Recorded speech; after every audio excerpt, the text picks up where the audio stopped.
Hello, guys.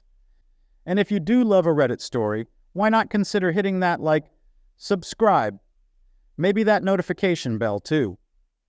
Today, our story from the user MuchMacaroon89, and it is called My 34M Partner 35F of 13 years left me 2 weeks ago. She is not communicating about the separation or co-parenting our kids 6 and 10 years old. How can I improve communication, co-parent respectfully, and tell our children? Story: my now ex-partner and I had been together for 13 years. We were not legally married, but treated our relationship similar to marriage. We have a shared bank account, 2 elementary-aged children, a dog, 2 cars we shared, and a house in both of our names. My partner told me last year she was thinking of leaving me, which caught me by surprise, and when I asked why, she said she didn't know. She has a history of avoidant behavior and not being able to talk in conflict. This became more extreme over the past year as she stopped talking to me for long periods of time, avoided being in proximity with me, and when I continued to ask questions about why she wanted to leave, she ignored me or complained that I was too anxious. My partner has also been dealing with depression since both of our kids started school fall of 2022, and she had a part-time job that had been fulfilling in the past, but around the same time she began to hate it. I encouraged her to make some new friends, go to therapy more, and start looking for a new job. I took on all of the household and childcare responsibilities while she worked on finding herself. She found a new temporary summer job working outdoors last year, where she made a new male friend, I'll call Steve, that she started spending a lot of time with. Also during the summer, she told me that she lost her connection with our kids, did not miss them when they were away with her parents for a week, and didn't want to bring them back home. We started couples counseling last fall, but much of the time there she was unable to talk, only communicating with nods.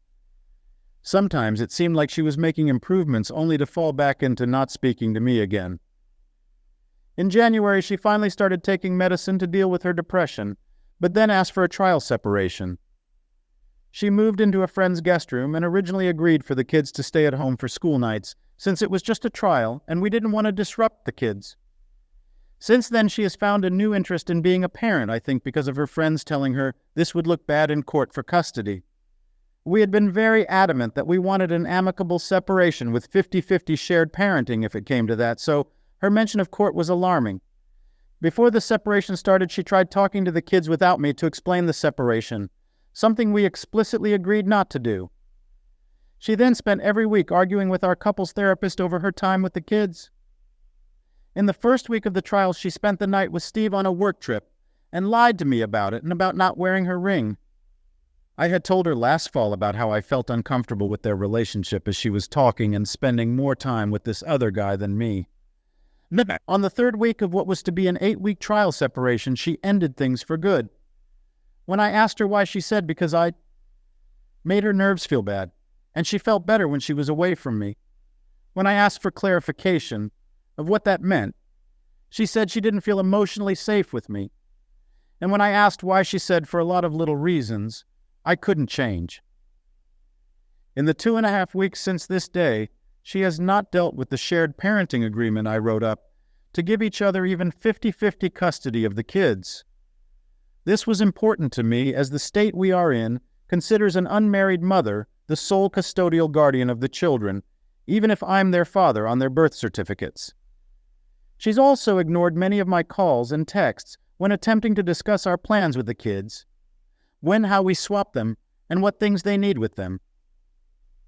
Most of our interactions now devolve into arguments. We rarely argued before, and it feels like she's deliberately misunderstanding me, like forgetting when the time is to swap the kids. I had been hoping to schedule another time with a couples counselor to help us work out how to explain the separation to the kids, but she is unwilling to adjust her schedule and is delaying. Then last week she showed up at our house unannounced during one of the available times for counseling with Steve, her new guy. They said they were there to dig up some flowers from our land so she could move them to his place. I was upset as we had agreed to notify each other when we were going to each other's places, and this wasn't the first time she showed up without notifying me. I told them they needed to contact me first and that they had to leave.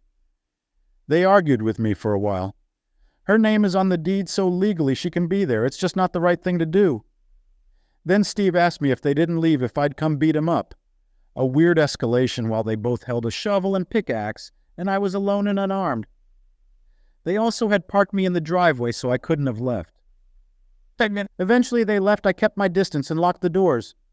I felt panicked at the time and still feel unsafe in my home. When I called the counseling agency to tell them my partner couldn't make the times they were holding available for us. That week they asked about rescheduling. I told them about the incident, and they recommended I hold off on counseling and get a lawyer and guardian at LEAVED for our kids. I filed for custody last week. I don't want our children to not have their mom. But I don't know how co-parenting in this situation is possible. I had wanted to wait to tell our kids about the separation so my ex and I could do it together in a way we agreed on to minimize their trauma.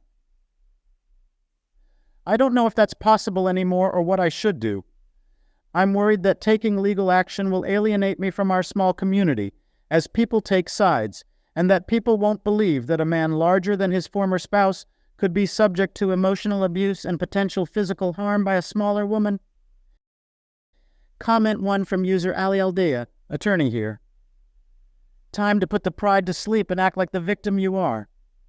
You will need PPL to tell the judge that you deserve the guardianship of kiddos. Get some drinks. Go to the gossiper of the town and make a beautiful scene of crying drunk about how hurt you are your ex cheated on you. Go to the priest or similar and ask him to pray for you. Tell him why. Put yourself as the caretaker. Go to kids' school, to their games, to their parties, to any social events they have. Tell everyone how much the situation is difficult, but how much the love for your kid is giving you power to go ahead. Tell here and there that you should have imagined that it would happen, given that your ex-wife always told you she doesn't love the kids. Be the victim you already is. Comment 2 from user Comfortable7, psychiatrist here, recently retired. You don't know what the situation is. To you, OP is a victim, but I see something you may not. His GF keeps talking about safety. You nor anyone else knows what is going on. There is no actual mention of her abusing him or the children, just him calling it abuse. Yet here you are giving advice that could harm everyone, especially the children. So yeah, if OP wants to risk losing his children, then he will take your very horrible and questionable advice. While it may sound fun, it is disastrous. Shame on you. OP, your best bet is to work within the system. Otherwise you risk losing your kids. No lawyer who actually cared about the outcome of his client would ever give this advice. Ask me how I know. Oh yes, my wife is a divorce lawyer and I asked her. Comment 3 from user We. Good to know that I'm not the only one seeing how one-sided OP's narrative is, and leaning towards the self-victimization, which I have a feeling indicates manipulation, extreme control and mental abuse, directed towards her and the children. Her being so shut down and fearful is a big clue, and I'll wager that the children are also terrified of this guy. I can feel his rage and the stage manipulation going on. I just feel it. This entire narrative is being carefully staged by him, but I see subtle signs of rage and anger in everything he's written. His careful construction of this missive is purely for his own defense. He's trying to make sure she gets no child support. That's always the bottom line here. Yet another effort to control her and make sure she stays impoverished. His complete lack of empathy towards the kids is another clue. There's not a word about missing them, missing her, that the kids miss him, and only the slightest pretense of concern for their schedules and comfort. He's angry because she's chosen how to speak to the children about the separation instead of allowing him to control the narrative. There's a whole subtext going on here that's suspect. Throwing in the small-town religious factor, this woman and her children left for the right reasons. His careful wording is manipulative and self-serving.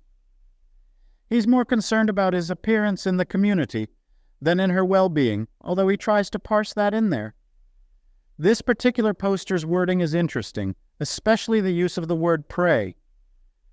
His horrific suggestions aren't something a decent lawyer would ever condone, and I get the twinge of MRA being sprayed around, but that's a whole nother Oprah. I wouldn't be surprised if he knows the OP and was put up to it. These aren't the words a lawyer would use. Ever. It's all hinky. I hope this woman and her children stay safe and that she uses every legal means possible to do so. Through therapy and counseling and antidepressants, she's found her strength and her voice and is taking charge of her and her children's lives, and he can't handle it. She's no longer the submissive, frightened little mouse she was under his control. He is the clear and present danger, not her. He is the one who is desperate to alienate the children against their mother. She is doing what's necessary to protect her family. I hope fervently that she finds the meanest, most clever, and intelligent lawyer she can. Update 1. Definitely has some mental health issues that became more acute when both our kids started going to school. She had previously stayed at home with the kids with a very lenient part-time job. She was a competent parent and spouse, though she always had a tendency to avoid conflict or talking out our disagreements. 2. She didn't say just lots of little reasons. I'd been willing to do nearly anything to make things work, but she never told me what the issues were. I don't think she'll ever tell me if she even knows herself what her reason for leaving was.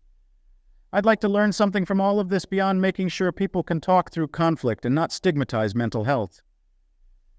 3. I wouldn't bother with this guy, not taking his advice. Also, I am legally their father, on their birth certificates, and signed a paternal affidavit when they were both born. She's still the sole custodial guardian. Until the court hearing. If she maliciously withholds the kids at this point, she'd be wrecking her case. I'm doing the same things I've been doing for years, running the house and taking care of the kids. Biggest change is documenting everything that's going on. Rumors are already out there about her. I'd feel icky adding to that. I've confided in close friends, but those who know both of us were hoping it wouldn't need lawyers. I feel like I'd come off as some crazy, bitter man if I start telling too many people she cheated on me. It is unbelievable knowing who she was just a few years ago before depression took over. Didn't think any of this was possible, thought I knew her. My worry for her is rooted in the kids having both of their parents around. I can't make her get better, so my decision to file for custody was based on believing she wasn't fit as a parent for the kids. We are still splitting time 50-50 until the court date in a couple weeks. Communication has been minimal, only through text, and at least until the court date, I probably have to speak through my lawyer. Thank you for watching. Like and subscribe to the channel. See you again.